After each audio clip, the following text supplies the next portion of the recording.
mở sông kha mở sôngพี่น้องmở sôngไอ้ก็คนติดตามเนาะค่ะดังเซงกูก็ค่ะเนาะmở sôngค่ะเมื่อในมาเก็นปลาหมึกต้มจำกันค่ะเนาะนี่ค่ะ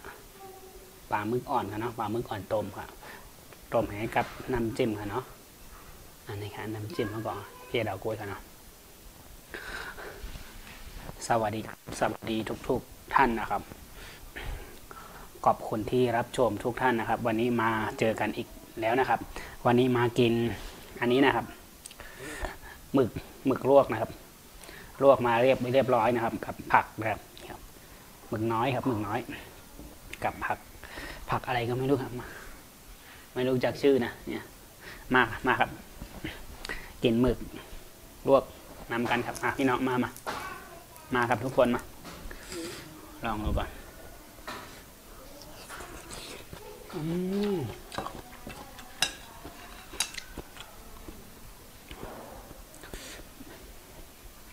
มาครับมาครับพี่น้อง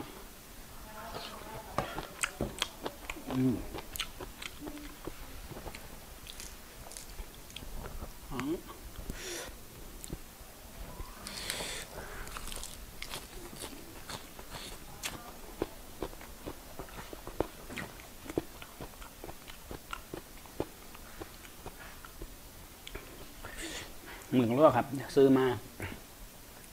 แต่ไม่รู้หมึกมันตัวเล็กไปหน่อยครับหมึกน้อยอร่อยดีครับอร่อย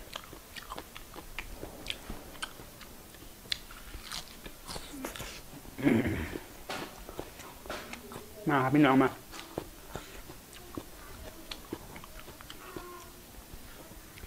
กินปลาหมึกลวกน้ำอุ่นครับพักนะ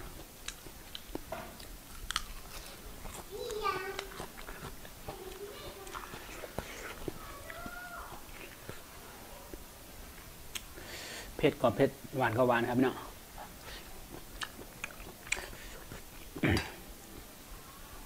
จับไม่ค่อยได้ครับตัวเล็กไม่หน่อยต้องใช้ตัวช่วยครับตัวช่วยของเรา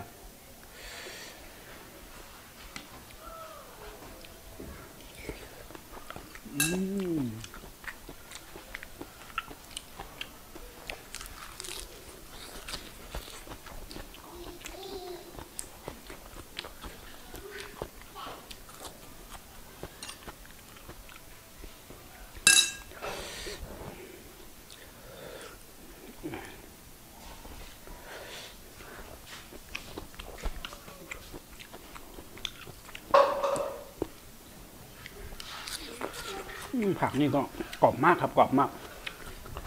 ไม่รู้เขาเรียกผักอะไรนะครับ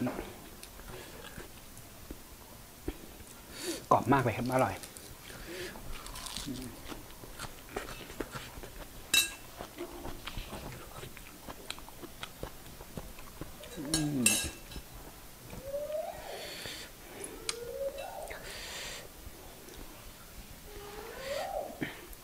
มาครับพี่น้องมานี่ครับ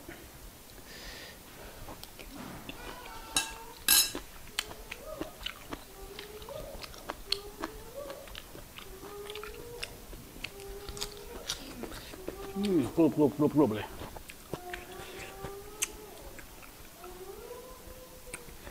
แซ่บมินิ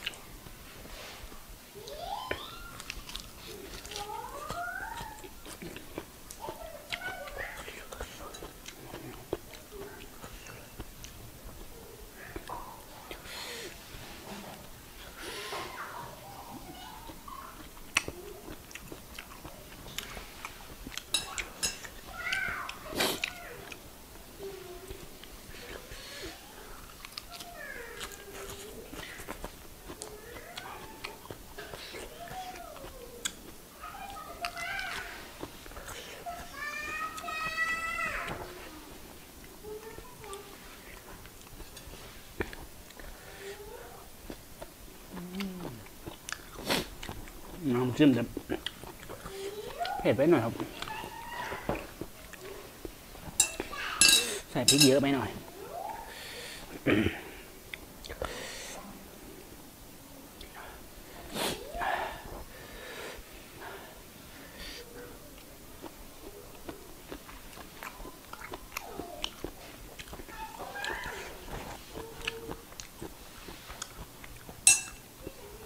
นี่ครับ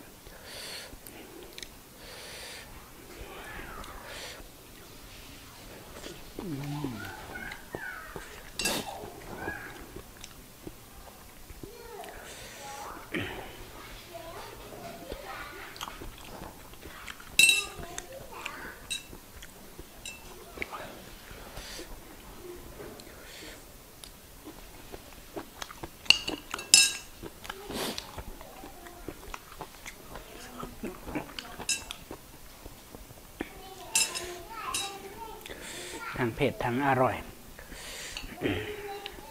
2 ตัวอะไรครับพี่น้องเนี่ยน้อยครับ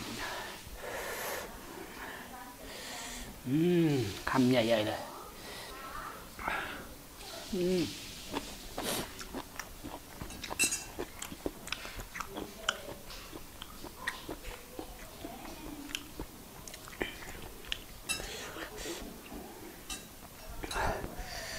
ครับพี่น้อง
สุดยอดครับเหงื่อก็ไหล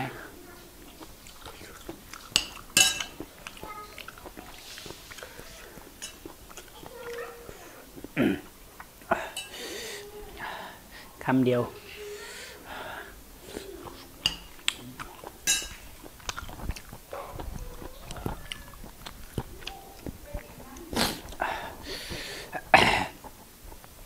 ก็ขอบคุณที่รับชมนะครับ